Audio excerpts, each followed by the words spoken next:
Xiaoyan berhasil mendapatkan api langit 3 perubahan misterius dan pada akhirnya memutuskan meninggalkan lembah api pembakaran untuk kemudian OTW pergi menuju kota Tianhuang.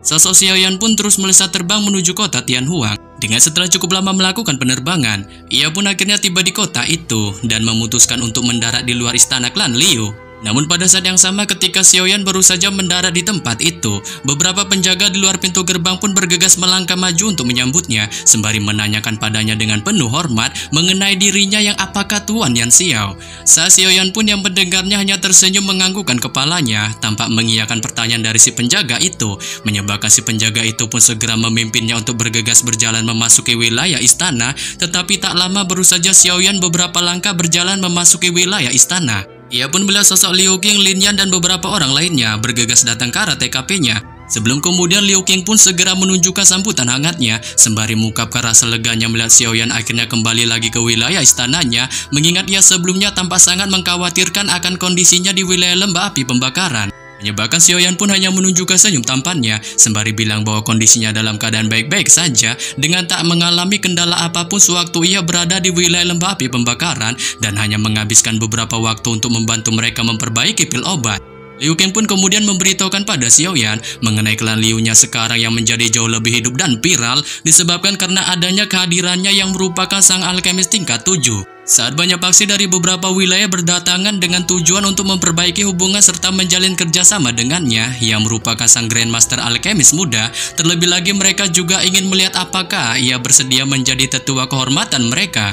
Sontak saja mendengar hal ini, Xiaoyan pun mengungkapkan penolakan atas gelar yang ditunjukkan para praktisi itu menjadikannya sebagai tetua kehormatan sebab ia tak bermaksud menerima gelar itu dan hanya berkomitmen menggunakan kemampuan alkemisnya ini untuk membantu semua orang memperbaiki pil obat seumur hidup. Menyebabkan Liu Qing pun mendukung penuh sifat rendah hati yang ditunjukkan Xiaoyan itu. Oleh karena itu ia pun menemukan alasan untuk menolak mereka agar tak adanya perdebatan yang kemungkinan saja menimbulkan dendam. Xiaoyan pun kemudian mengubah topik pembicaraan berkaitan dengan info utama yang ingin diketahuinya dari Liu Qing dengan menanyakan padanya mengenai dirinya yang apakah punya berita informasi tentang masalah yang waktu itu pernah diberitahukannya terakhir kali berkaitan dengan dokter peri kecil atau Xiao Yexian dan juga seorang praktisi bernama Xin Lan. Saat Liu Qing pun mengungkapkan pengetahuannya akan hal itu pada Xiaoyan dan bergegas memimpinnya untuk segera duduk di pavilion batu sebelum kemudian memberitahukan akan berita mengenai sosok Xin Lan padanya yang saat ini merupakan seorang anggota klan Ye di wilayah Pil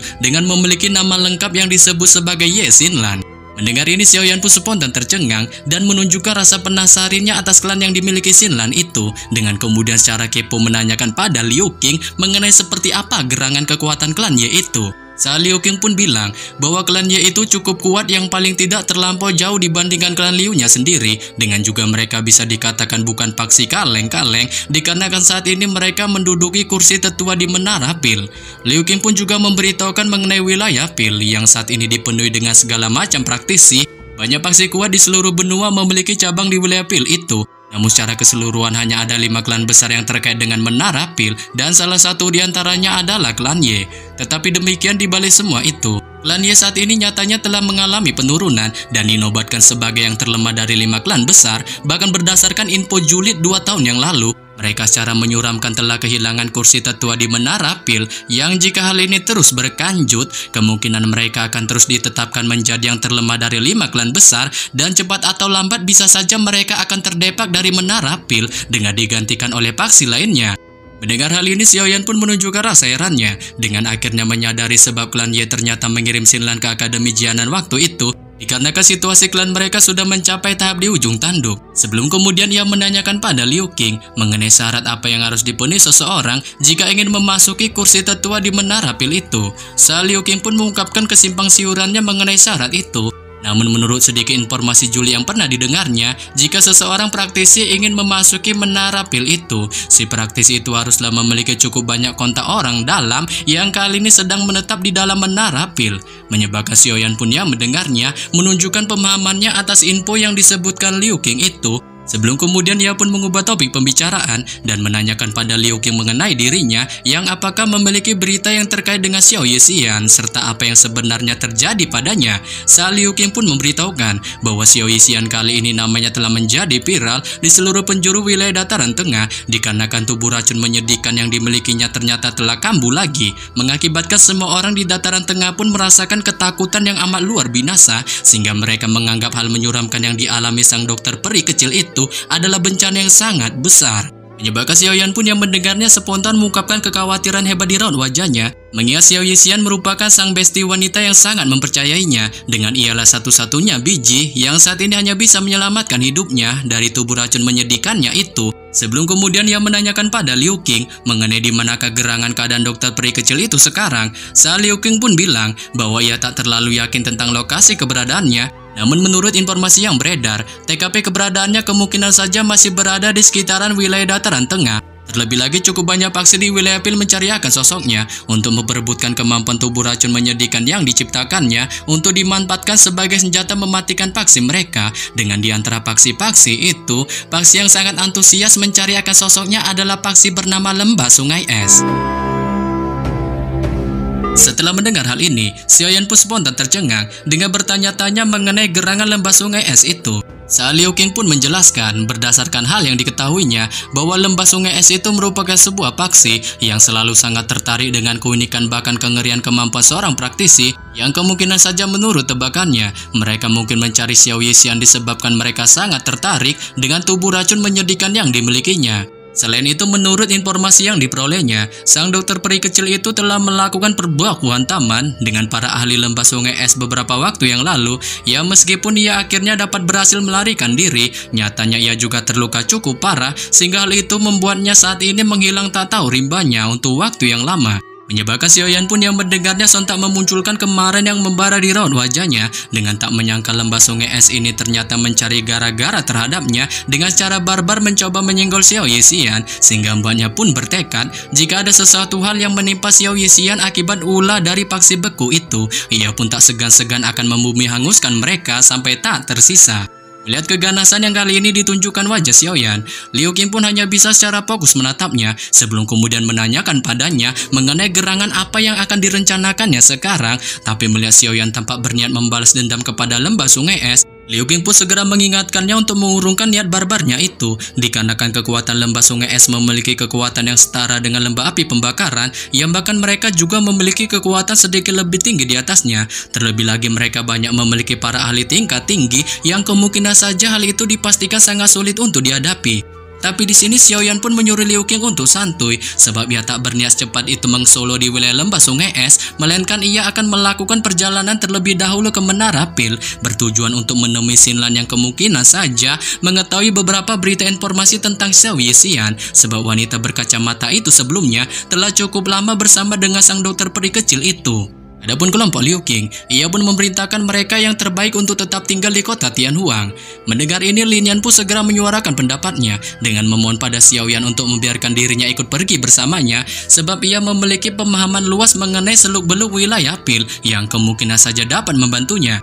Tetapi di sini Xiao Yan pun secara halus menolak permohonan dari pesulap merah itu dan perlahan menepuk bahunya sembari menyuruhnya untuk tetap tinggal bersama Liu Qing dikarenakan ia tahu tak ada yang bisa dibantunya dalam masalah ini, malah sebaliknya ia kemungkinan saja akan menimbulkan masalah. Menyebabkan Lin Yan pun mau tak mau hanya bisa mengikuti perintah dari Xiao Yan itu sebab ia tahu dengan kemampuan Da Huang yang dimilikinya, ia kemungkinan saja akan menjadi bebannya. Liu Qing pun mendukung penuh keputusan dari Xiao Yan itu dan tak berniat sedikit pun untuk melarangnya saat dia juga berjanji padanya akan mengirim seorang anggotanya untuk memperhatikan wilayah tengah dengan jika dirinya benar-benar mendapatkan berita informasi mengenai Xiao Yixian, ia akan secara langsung segera menyampaikan informasi itu padanya. Sebelum kemudian setelah memberitahukan hal ini, Liu Qing pun segera mengeluarkan sebuah peta dari cincin penyimpanannya dan tanpa basa-basi langsung menyerahkannya pada Xiao Yan sembari memberitahukannya mengenai peta itu merupakan peta wilayah tengah yang memungkinkan untuk digunakannya menemukan keberadaan dari Xinlan. Saat Xiao Yan pun tak menolak sedikit pun tawaran peta itu